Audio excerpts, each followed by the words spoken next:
Welcome to R5 TV news.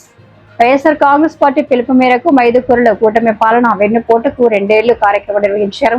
మాజీ MLA Shettipalli Raghurama Reddy ఆధ్వర్యంలో YCP శ్రేణులు భారీ నిరసన ర్యాలీ చేపట్టాయి. ఈ సందర్భంగా రఘురామరెడ్డి మాట్లాడుతూ, ఎన్నికల హామీలను అమలు చేయకుండా కూటమి ప్రభుత్వం ప్రజలను మోసం చేసిందని ఆరోపించారు. మహిళలు, నిరుద్యోగులు, రైతులకు ఇచ్చిన హామీలు నెరవేర్చలేదని విమర్శించారు. హామీల అమలుపై ప్రశ్నించే వారిపై కేసులు పెడుతున్నారని ఆరోపించిన ఆయన, ప్రభుత్వం వెంటనే హామీలు అమలు చేయాలని, లేకపోతే రాష్ట్ర వ్యాప్తంగా ప్రజా ఉద్యమం చేపడతామని హెచ్చరించారు.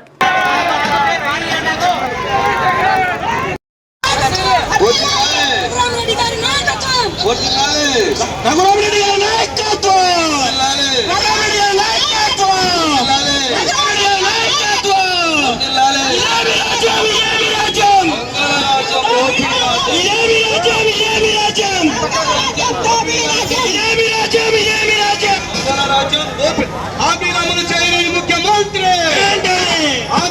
చేయలేని ముఖ్యమంత్రి సూపర్ సిక్స్ బాబు సూర్యుడే మోసం గారండి.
ప్రపంచంలోనే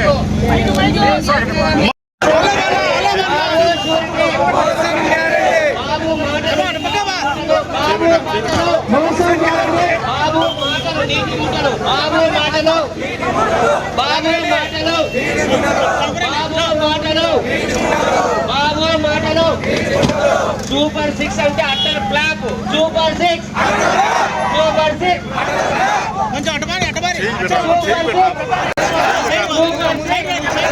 మళ్ళీ గోవిందా. ఆడబిడ్డ నిధి, నిరుద్యోగ వృత్తి, ఆడబిడ్డ నిధి, నిరుద్యోగ వృత్తి, 50 ఏళ్ళకే పెన్షన్, 50 ఏళ్ళకే పెన్షన్, అన్నదాత సుఖీభవ. భారతదేశంలోనే కాదు, ప్రపంచంలో కూడా అబద్ధాలు చెప్పేటువంటి ముఖ్యమంత్రి ఎవరంటే చంద్రబాబు. మంచి అబద్ధాలు ఏ ఒక్కటి కూడా అమలు చేయలేనటువంటి పరిస్థితులు కూడా ప్రజల్లో మభ్యపెట్టి మరి మంచి హామీలు ఇచ్చి మరి ఈరోజు అధికారంలో వచ్చాడు. అతనికి బాగా తెలుసు ఏ పరిస్థితిలో కూడా ఈయన చెప్పినటువంటి హామీలు అమలు చేయలేమని. అయితే ప్రజలను నమ్మించినాడు. ఎన్నికల ముందు ప్రజలను నమ్మించి మోసం చేశాడు. మరి అటువంటి చంద్రబాబు నాయుడు ప్రతి ఒక్కరికి 2 సంవత్సరాలు పూర్తయింది. ఆల్రెడీ 3 బడ్జెట్లు ఉండేది 2 బడ్జెట్. ఏ ఒక్కడైనా నువ్వు చెప్పినట్టు సక్రమంగా అమలు చేశారా అని చెప్పేసి మీ క్యాబినెట్ మంత్రులే చెప్తున్నారు. ఆడబిడ్డ నిధి 15 వేలు ఇచ్చి ఆంధ్రప్రదేశ్ బడ్జెట్ చాలు అని అంటున్నాడు. మరి నువ్వు ఎందుకని ఎన్నికల ముందు చేశావు? ఎందుకని మీరు గ్రామానికి వెళ్ళి ఇంటింటికి వెళ్ళి ఆడబిడ్డ నిధి 15 వందలు ఇస్తారని చెప్పినవా లేదా? మరి ఎందుకని 2 సంవత్సరాలు పూర్తి ప్రతి ఆడపిల్లకు, ప్రతి మహిళకు 36,000 రూపాయలు బాకీ పడ్డావు. 36,000 రూపాయలు బాకీ. మరి ఎప్పుడు ఇస్తున్నావో చెప్పాలి. మరి ఈరోజు 2 సంవత్సరాలు పూర్తి సంబరాలు చేసుకుంటున్నాడు. అసలు సిద్ధంగా ఉండాలా? సంబరాలు చేసుకోవాలంటే ఏదైనా మనం చెప్పినట్టు నెరవేర్చినప్పుడు ప్రజలు సుఖ సంతోషంతో ఉన్నప్పుడు సంబరాలు చేస్తున్నారు. కానీ ఈరోజు ఏ ఒక్కటి లేకపోతే అన్ని మోసపూర్తిగా హామీలు ఇచ్చాం. మరి నిరుద్యోగ వృత్తి 3,000 అన్నారు. 36, 72 లక్షలు 72,000 ప్రతి నిరుద్యోగి వాళ్ళు. గ్యాస్ సిలిండర్ అన్ని మోసం చేశారు, అన్ని మోసం. ఈరోజు ప్రజల్లో చంద్రబాబు నాయుడు చెప్పిన హామీని అమలు చేయకపోగా కక్ష సాధింపుతో ఎవరైనా ఈ యొక్క హామీలు నెరవేర్చలేదని నోరెత్తి గడితే వెనకబడి వాళ్ళ మీద కేసులు పెట్టి వాళ్ళని హెరాస్ చేసే పరిస్థితి ఈరోజు రాష్ట్రం. రెడ్ బుక్ రాజ్యాంగం మీద తప్పక ప్రజాస్వామ్యం లేదు ఈ రాష్ట్రం. మరి ఏ ఒక్కటి కూడా శివుడు మధ్య చాలా ఉన్నాయి. ఏ ఒక్కరిని కూడా నెరవేర్చలేడు, హామీలు ఇచ్చాడు. అన్నిటి నుంచి మనం చూస్తున్నాం. వాళ్ళు అక్కడ మహానుభావుడు ఎన్టీ రామారావు ఉన్నాడు. 82 పార్టీ స్థాపించాడు. మేమంతా ఆ రోజు పార్టీ. ఆయన ఆశయాలు బ్రహ్మాండమైన ఆశయాలు.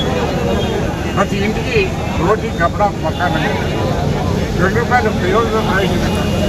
ఇల్లు కట్టించాడు. మరి ఎంత వస్త్రాలు ఇచ్చాడు.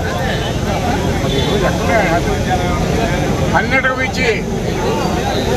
మించి మద్యపాన నిషేధానికి ఇచ్చినటువంటి మహానాయకుడు. మరి ఈరోజు ఆ తెలుగుదేశం పార్టీ ఆశయాలన్నీ కూడా తుమ్ములో తొక్కి ప్రతి గ్రామంలో కూడా 5-6 బెడ్ షాపులు ఘనత చంద్రబాబు నాయుడు అవరాకాలని రామారావు గారు పెట్టినటువంటి పథకాలు ఏ ఒక్కడైనా అమలు చేస్తున్నావా? తెలుగుదేశం పార్టీకి అధ్యక్షుడిగా ఉంటూ మీకు అర్హత ఉంది అని చెప్పాడు. ఆయన ఆశయాలు ఏ ఒక్కటి నెరవేర్చకుండా ఆయన వెన్నుపోటు వచ్చి గద్దెనెక్కి మరి ఆయన ఆ ప్రభుత్వం